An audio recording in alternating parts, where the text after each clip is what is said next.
স্বাদ গ্রহণ করতে হবে, এর মধ্যে কোনো সন্দেহ নাই। জোরে কন্যা ঠিক কিনা? আমার মরণ আসিবে কখন কেউ তো জানি না, আমার মরণ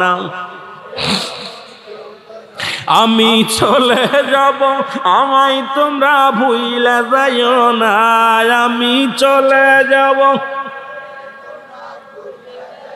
আর জোরে বলেন চলে যাব, আমায় তোমরা ভুইলা যাইও না, আমার মরণ আসিবে কখন কেউ তো জানি না, আমার মরণ আসিবে সব কিছু ফেলাইয়া আজি একাই চলেছি রে, আমি সব কিছু ফেলাইয়া আজি একাই চলেছি।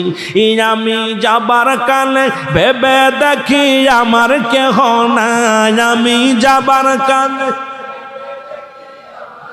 আরো জোরে যাবার কালে ভেবে দেখি আমার কিছু নাই, আমার মরণ আসিবে কখন কেউ তো জানি না, আমার মরণ।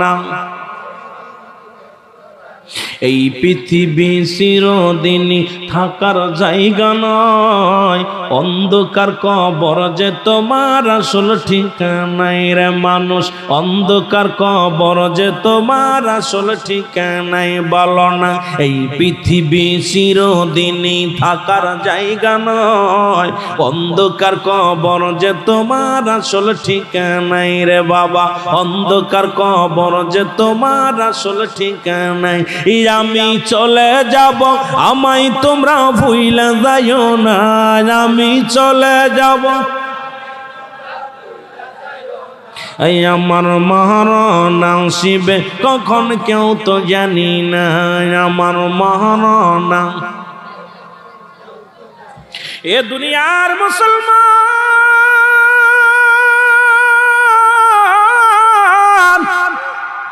এই রুহটা বাইরের সঙ্গে সঙ্গে গো, একটা হলো ইজ্জিল আর একটা হলো সিজ্জিল, একটা হলো জান্নাতের ভালো জায়গা, একটা হলো মন্দ জায়গা। আল্লাহু আকবার বলেন না, আর একটু জোরে বলো।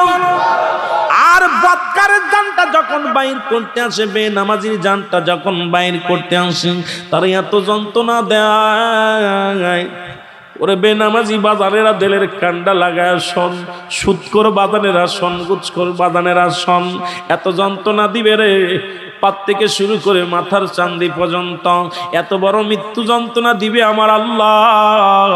আল্লাহ কাদরে ইন্ডিয়া এমন ভাবে মৃত্যু যন্ত্রণা দিবে, যদি ইমানদারের যন্ত্রণা এত সহজ হওয়া পারো, যদি এত কঠিন হয়, বেনামাজির জানটা কেমন বাইর হবে রে মুসলমান? বেনামাজি সুদখোর ঘুষখোরের জানটা কেমনে বাইর হবে? এদের কেমন যন্ত্রণা দিবে রে মুসলমান? শুই না লাও, এত কষ্ট দিয়া জানটা বাইর হয়ে যাবে, প্রস্রাব পায়খানা করে দিবে বিছনার মধ্যে, বাদানরে জিহ্বাটা বড় বাইর হয়ে যাবে। বাবারে কালেমা জবানে আসবে না, হাজারো চেষ্টা করবে আপন জনেরা কালেমা পড়তে। এই জন্য নবী বলছে, আমার উম্মতিরা রে, যদি কোনো ব্যক্তি মৃত্যু সজ্জায় সজ্জিত হয়, বেশি করে গণ যাও। কেমনে যাও বাদান? আমার মনে পড়ে গেল আর একটা কথা।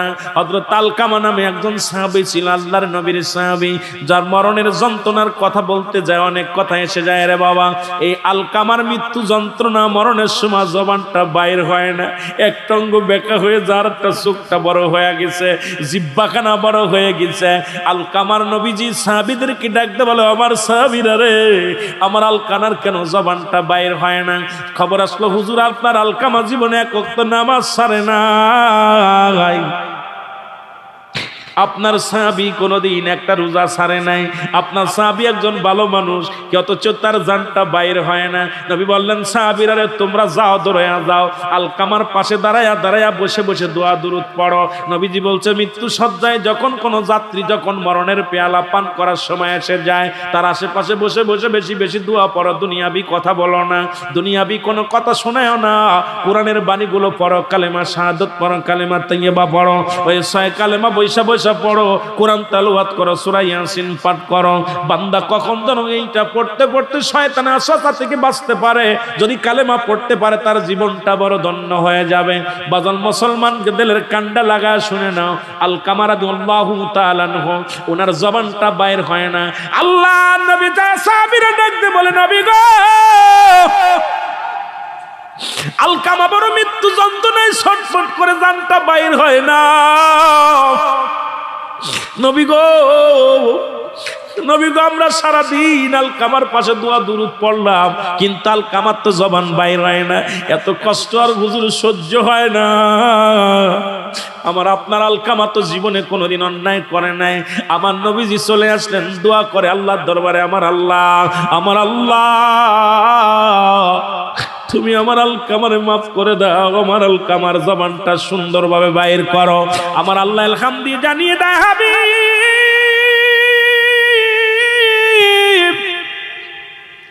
ওহির মাধ্যমে জানিয়ে দেয়, জিবরিল দিয়া, নবী গো, আপনার কি বলবো নবী গো, আপনার আলকামা নামাজ পড়তে, রোজা রাখতো, সবই ঠিক ছিল, কিন্তু মা জননীর সঙ্গে ব্যবহারটা ভালো করে নাই। জনম দুঃখিনী মা বড় কষ্ট পেয়েছি ইয়া রাসূলুল্লাহ, ইয়া হাবিবাল্লাহ, এই কারণে তার জবানটা বাইর হয় না। আমার যুবক বাজানেরা রে, একেতে নামাজ পড়িস না, মা বাবার সঙ্গে ভালো ব্যবহার করিস না, সুদ ঘুষ খাস, জিনা ব্যভিচার করিস, অন্যায় করিস, একটু দিলের কান্ডা লাগা শোনো। আল্লাহর নবী চলে আসলেন আলকামার বাড়ি।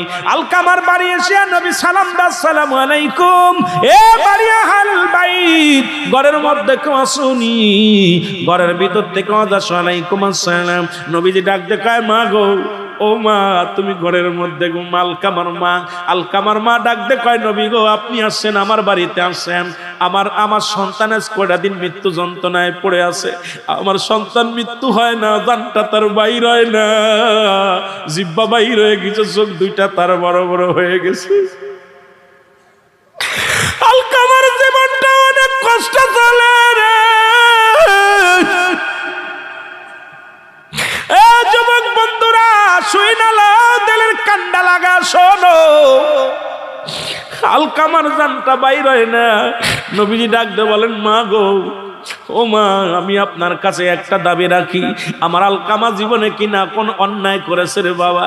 আলকামার মা কয়, নবী গো, আমার জানা মতে আমার আলকামা কোনোদিন নামাজ ছাড়ে নাই, আমার আলকামা কোনোদিন রোজা ছাড়ে নাই, আমার আলকামা কারোর সাথে দুর্ব্যবহার করে নাই, তবে একটা কষ্ট, আমার আলকামা সারা জীবন বোর পরামর্শ শুনতো, আমি মার কথা শুনতো না। আরে বউ যা বলতো এটা তা মানতো, বোর কথা মতো, বোর পরামর্শ অনুযায়ী চলতো, আমি মায়ের কোনো কথারে প্রাধান্য দিত না। আমি মা বড় কষ্ট পেয়েছি রে বাবা। আজকে আমার যুবক ভাইয়েরা মা ফেল দিছো, আজকে অনেকে বিয়ে করছো, বিয়ে করার পর মাকে ভুলে গেছো, বাবাকে ভুলে গেছো। এ বাবা, আমি এই সাবজেক্টের পর কোন দিকে যাব বুঝি আসে না। শুধু এই মৃত্যু যন্ত্রণার ওয়াজ করতে যাইয়া কোন দিকে চলে যায় রে বাবা। ও দরদি বাজানেরা, দিলের কান্ডা লাগা শোনো। আল্লাহর নবী ডাকতে বলে, মা গো, তুমি মাফ করে দাও। আলকামার মা কয়, না না, আমি মাফ করতে পারবো না। আমি যখন ঘরের মধ্যে ডাক দিতাম, বিবির পরামর্শ অনুযায়ী চলতো, কিন্তু আমার কথায় প্রাধান্য দিত না। আমি জনম দুঃখিনী মা, আমার অন্তরের ভিতরে কষ্ট পেয়েছি। নবী কয়, সাহাবীরা রে, জলদি আয়, আমার আলকামা মারা পরে জাহান্নামে যাবে, কারণ আমার আলকামা মায়ের মনে কষ্ট দিয়া যদি দুনিয়া থেকে বিদায় হয়ে যায়, জাহান্নাম তার অবধারিত রে, দেরি করিস না।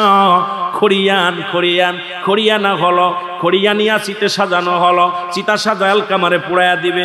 আলকামার দেহখানা নিয়ে যখন আগুনের মধ্যে দিবে গো, আল্লাহর নবী কয়, মা গো, যেহেতু আপনার সন্তান আপনি মাফ করেন নাই, মাফ না করার কারণে আপনার ছেলে তো জাহান্নামে যাবে, মারা যাবে। মা গো, মারা যাওয়ার পর আল্লাহর জাহান্নামে পড়বে, এই দুনিয়ার মধ্যে আপনার সামনে তারে পুড়াইয়া দিই। এই কথা বলি আলকামার বডিখানা নিয়ে যখন আগুনের মধ্যে দিবে, জনম দুঃখিনী মা ঘর থেকে একটা চিৎকার মেরে বলছি, ইয়া রাসূলুল্লাহ, ইয়া হাবিবাল্লাহ, আমি জনম দুঃখিনী মা,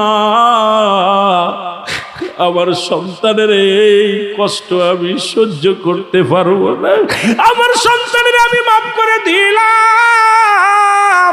আর সঙ্গে সঙ্গে আলকামার জবান দিয়ে কালেমা বাইর হয়ে গেছে, লা ইলাহা ইল্লাল্লাহু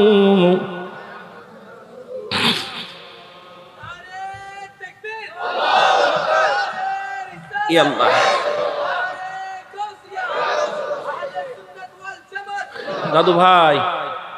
দাদু ভাইয়েরা, আমরা মা বাবার সাথে কত দূর ব্যবহার করি।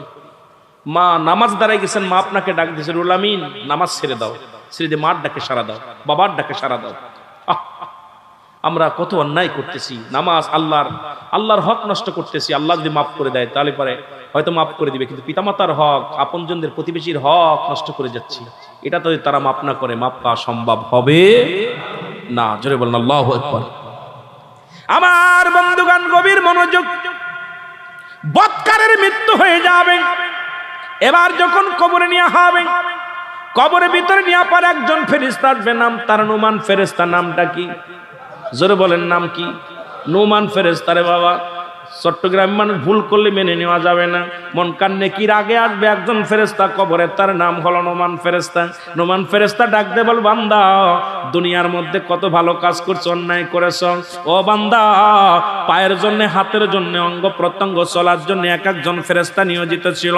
বান্দারে তোমার জানটা বাইর করেছে আজরাইল আর কেরামন কাতিবিন দুজন লেখার জন্য ব্যস্ত ছিল। তোমার জীবন বৃত্তান্ত সব লেখা আছে রে বান্দা, এটা নাও তোমার কাগজ। এইবার ডাক দে বলবে, নাম হলো নুমান ফেরেশতা। নুমান ফেরেশতা ডাক দে বল, বান্দারে এই নাও তোমার রূহ দিয়ে গেলাম, আর তোমার রূহ, তোমার আর মৃত্যু হবে না। এই কবরে তোমার রূহ পৌঁছায় দিয়ে গেলাম। এরপরে আদান প্রদান হবে, যখন ডাকবে তখন এই কবরে আসবে রে রূহ কানা। বান্দার এই পৌঁছাই দিয়ে গেলাম। 2টা কাগজ হাতের মধ্যে থাকবে নুমান ফেরেশতার। ওই কবরে 2টা 3টা টুকরা কাপড় দেন। আপনারা জানেন 1 2 3 টুকরা কাপড় দেওয়া হয়। এই 3টা কাপড়ের হাকিকত একটু শুই না লন্ডে মুসলমান। এমন একটা কবর ওয়াজ যেটা আজকে এক রাত্রে করা সম্ভব নয়। এই 3 টুকরা কাপড়, প্রথম টুকরা কাপড় রে ডাক দেয়া বলবে, বান্দা এই দুনিয়ার মধ্যে ভালো কর্ম করেছিল একখানা কাগজ, একটা মন্দ কাজ করেছিল আর একখানা কাগজ। এই নাও 60 বছরের জিন্দেগি, 80 বছরের জিন্দেগি, 100 বছরের জিন্দেগির আমলনামা তোমার কাছে হাজির। এটা এখন কেরামন কাতিবিন লিখে রাখছিল, এখন তোমার নিজ হাতে লেখা লাগবে। এটা তুমি সাইন করে দাও, ভালো করে লিখে দাও। বান্দা বলবে, ও ফেরেশতা আমি কাগজ পাবো কই, লিখবো আমি কিসের উপরে? কাপনের কাপড়, একখানা কাপনের কাপড় টান দিয়ে খোলা হবে গো, একখানা কাপড়ের কাপড় টান দিয়ে খোলা হবে।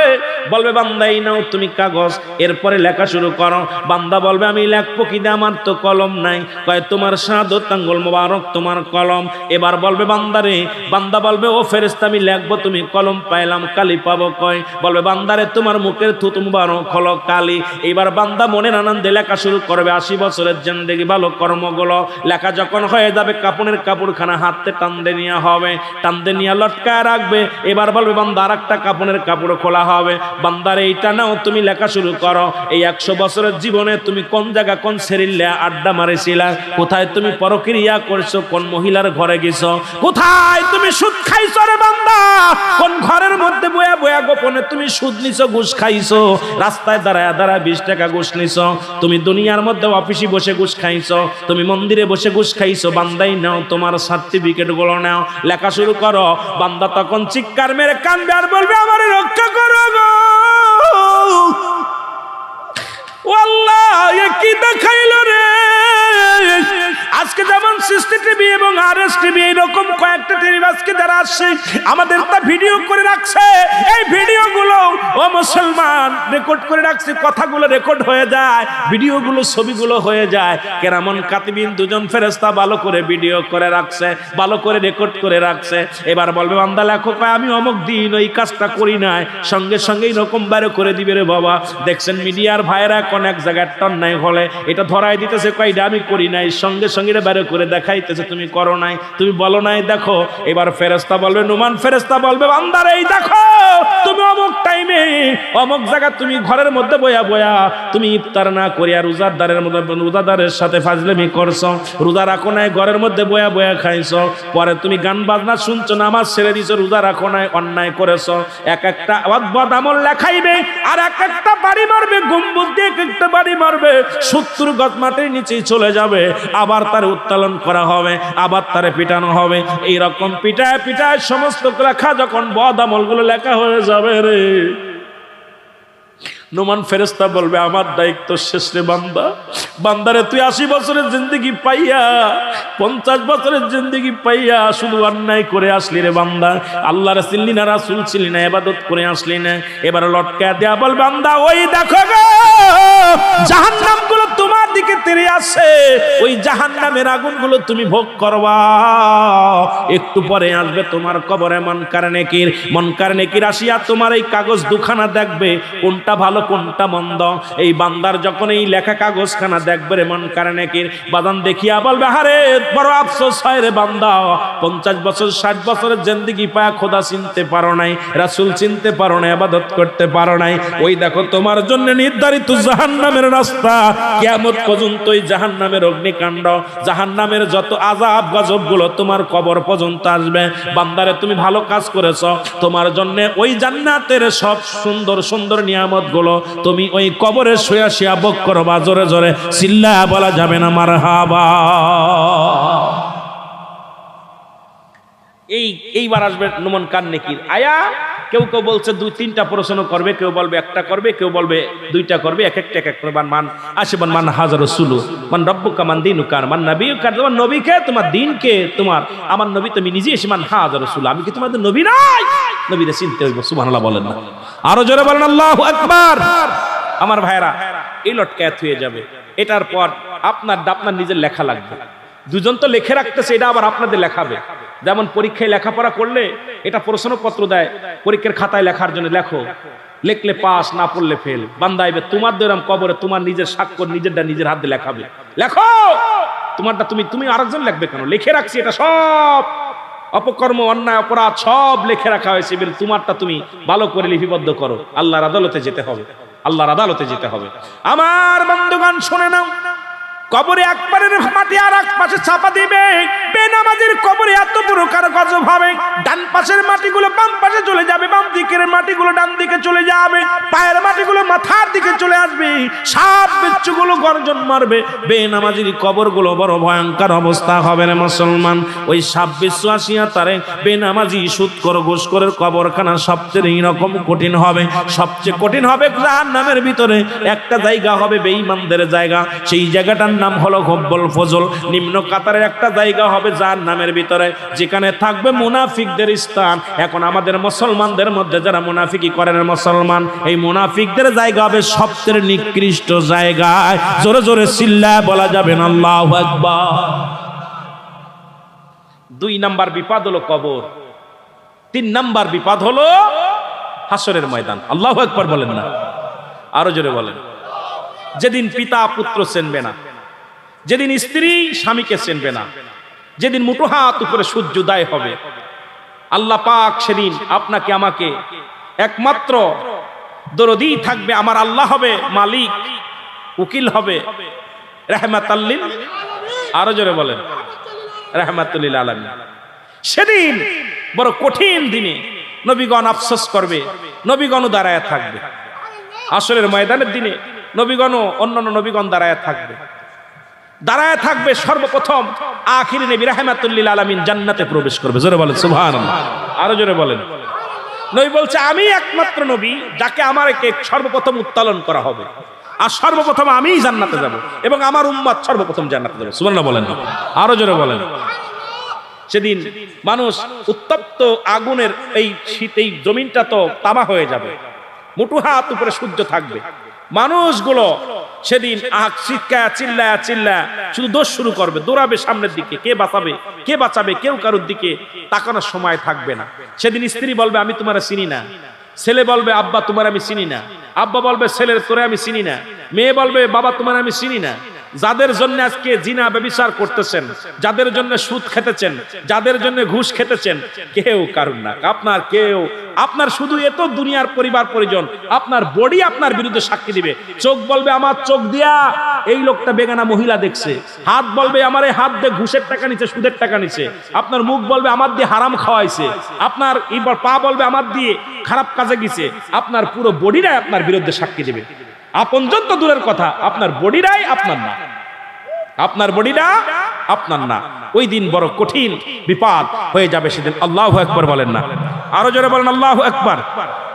দাদু ভাইয়েরা, সুতরাং আমাদের এই কবরে নেককারের অবস্থা এবং বদকারের অবস্থা আমরা একটু বুঝতে পারলাম। নেককার বান্দার অবস্থা হবে খুবই আনন্দিত, খুবই সুখময়। নেককার যারা, এরা দুনিয়ার মধ্যে যাবে কষ্ট করে, মৃত্যুর পরেই আল্লাহর জান্নাত তাদের অপেক্ষা করে তাদের জন্য। জোরে বলেন মারহাবা। আরো জোরে বলেন। হাসরের ময়দান তো বুঝলেন, হাসরের ময়দানটা হবে কঠিন। যেদিন ছায়ার জন্য মানুষ দৌড়াবে, সেদিন আর কোনো কেউ বন্ধু হয়ে দাঁড়াবে না।